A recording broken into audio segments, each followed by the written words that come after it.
Um, Everybody's heard of photosynthesis, right? That's one way that cells get energy.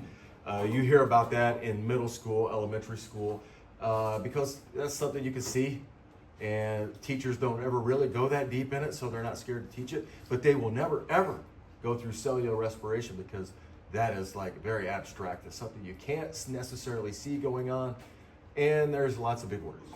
Okay, so think about it. Elementary school, you probably never heard of cellular respiration, which is how we get our energy. You're going to feel that pain today, so to speak. But keep that in mind. You've heard a lot about photosynthesis. We're going to go probably way more in cellular respiration than photosynthesis. Okay? And so we're going to skip out now. Start with basics. Basic information. Oh, there's that remember. Describe the role of energy in living things. Remember, day one, I said biology is all about energy. No energy, no biology. It's very important. It goes along with that same function and structure thing. It goes hand in hand. And we all know, what is the main source of energy for planet Earth? What is it? I know it's Monday, but help me out. Make it go faster. The sun, right? Now, check out these facts. Check out these facts. It gives us 44 quadrillion watts. Now you think of watts, that's brightness, right? So if a light is 150 watts, that means it's pretty bright compared to one that's 60 watts.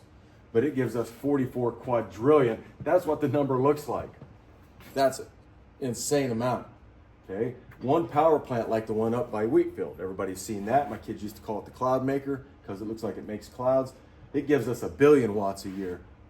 That is not even close. These two numbers, not even close. 44 million power plants, which there's no way Earth has that many power plants. We'd be lucky if there's a couple thousand. Not close to this. So look at this. This is key. This is what I want you to make sure you write down.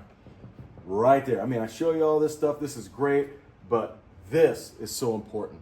Because if this didn't happen, life wouldn't be here. The sun gives us 7,000 times more energy than we can ever use. Yeah, there's going to be some things living at the bottom of the ocean where they live off the heat of the earth, but not even in comparison to this. The sun is insane in what it gives us. Okay, now you're going to see two formulas here. One photosynthesis, one cellular respiration. One photosynthesis, one cellular respiration. These you got to know by sight. You got to know by sight. So if I put it on a test, you could say, without there being a title there, you would look and say, oh yeah, I got it. I know what that is. It really is very easy. Very easy. So if you look at this one, photosynthesis. We're going to go into this, just a little bit. We'll go into what the word means here a little later. But right here, you see where it says raw materials. This is what's going into the process. What's going in. This would be then what?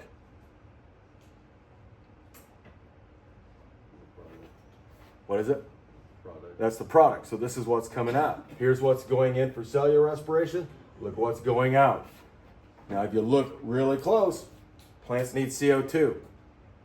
I keep telling the story about my grandma. She talked to plants. She had the best house plants on the planet. She knew that if she talked to them, they would do well. She didn't understand that she was giving them carbon dioxide from her breath. And so the plants will take that in, they'll take water in, and then it goes through that process of photosynthesis. Here's what it gives out. You remember what C6H12O6 is? What is C6H12O6? Say it? Glucose. Remember, that's one of those things that I told you, gotta remember. So in the process, it's going to give glucose. It's making that glucose. And plants will use this to help make starch and store that energy away, and then they give off oxygen. Okay? Now us, on the other hand, look what we're taking in. Glucose and oxygen. Would you look at this? Would you look at that? The output of one is the input of another. The output of one is the input of the other. We rely on this. They don't rely on us. You think, well, we breathe out carbon dioxide. Without us, the plants wouldn't make it. Wrong. Because volcanoes are the #1 CO2 producer on the planet. And plants would be just fine. You know, you hear the stuff about the cars. Yeah, sure. But volcanoes are the kings. All right? So, reciprocal. These are reciprocal. Reciprocal. They're reciprocal. Can't think of the name of them off the top of my head, but look, even they match. Just the opposite. So we take in through our food, glucose, we breathe in oxygen. Look what we give off, CO2 and H2O, right? We breathe water out, we sweat it out, we pee it out. This is on your next test. Guarantee it. So if you want to put a check by it, whatever, that way you will remember it. Okay? Get to know the formulas. It's easy. All you have to do is look what's going in. You know we don't need CO2. We do need oxygen, hydrogen, or water, but we don't need the CO2. So that would be your giveaway. And the same thing, plants don't need oxygen. That's poison. And they don't need that. They don't need glucose. They got to make their own. Okay? Now, if it's a plant, remember they're called autotrophs. Always split the word.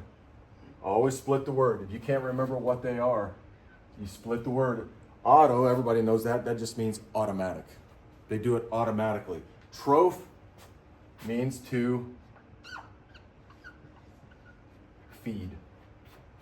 So autotrophs automatically feed themselves. So like right now, it's a great day. It's going to be like 60 some degrees. It's odd weather. It's really warm.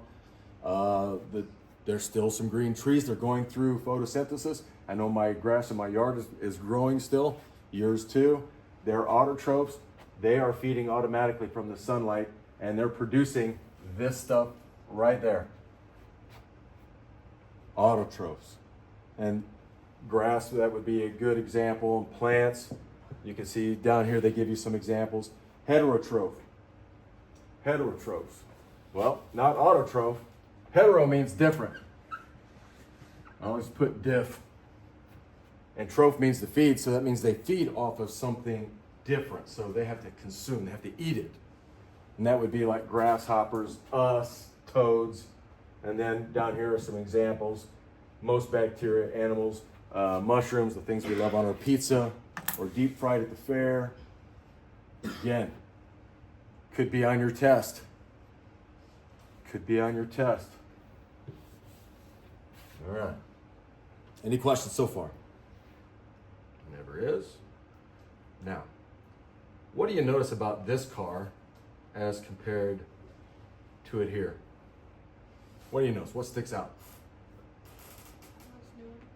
One's what? One looks newer. Yeah, it's the same car. This one definitely looks newer. This one is dirty. You guys ever wash your car? Doesn't it take energy to wash your car? Absolutely. But over time, what automatically happens? It goes to this. It's that analogy that I use with your bedroom. You go into your bedroom, it's dirty. You live in it. It's naturally going to happen that way. Same thing here. You got to put energy in it to clean it. Now, what I mean by that is in the environment, energy in the universe. Energy is always lost, no matter what we do. Energy is always lost. Remember, how much more energy does the sun give us than we need? 7,000. 7,000 times. So that will kind of help negate this lost energy that just seems to happen. Without the sun putting in more, if we had equal amounts, we would eventually fade away. Eventually we would fade away. But the whole idea is, got more energy, we can keep it clean, but over time, if we don't replenish the energy, the car is going to get dirty, the room is going to get dirty, or life is going to stop. And so the energy input from the sun has to be way more than what the earth actually needs. I think I heard somewhere that if we could capture all the energy that strikes the planet Earth for 1 minute, we could power the United States. Since we're the #1 energy user, we could power the United States for a year. That would be cool. kind of a nice little thought, okay? So if you start running out of energy, that creates something in life, in biology, that we call disorder. We get into a little more when we go into ecology. But life starts getting dirty, the environment starts getting dirty. And when you start running out of energy, you can't clean your room, you can't clean your car, you can't rebuild the environment. And so it's going to die. So we have way more than we can ever use. Now, I've been telling you that energy goes away. It's somehow lost, and we need more than we could ever possibly use. I want you to look at this diagram. Matter of fact, it'd be kind of a cool thing if you would just draw it, make out 1, 2, 3 levels, and just take a quick gander at it. Do an I-squared method on it. You have a star pattern here. Remember, star patterns mean energy.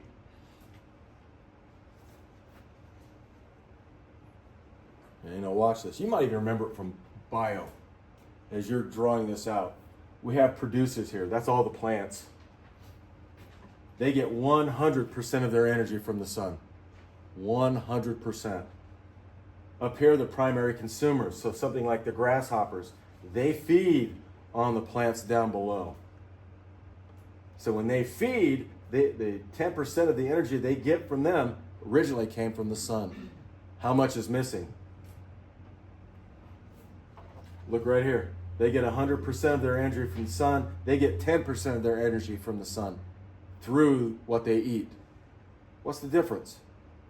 90. 90% is gone. 90% is missing. From here to here, that's a big jump.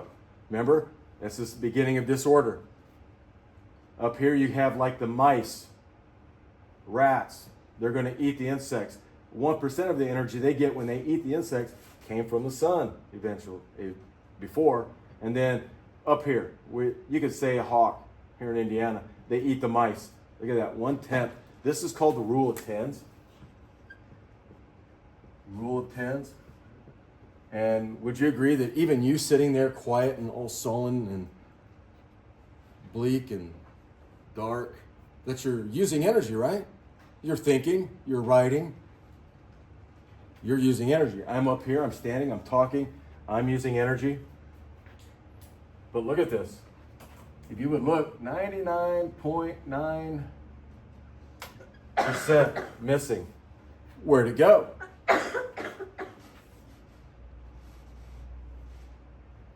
Heat is generally the biggest. Feel yourself, you're warm. You ever go into a warm classroom? When there's a bunch of people in it, gets warmer.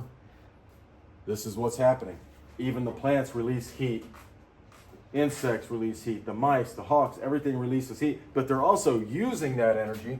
Not only is it going in the form of heat, but they're using the energy like we are right now. So that accounts for 99.9% of the energy. Okay. That's all I have.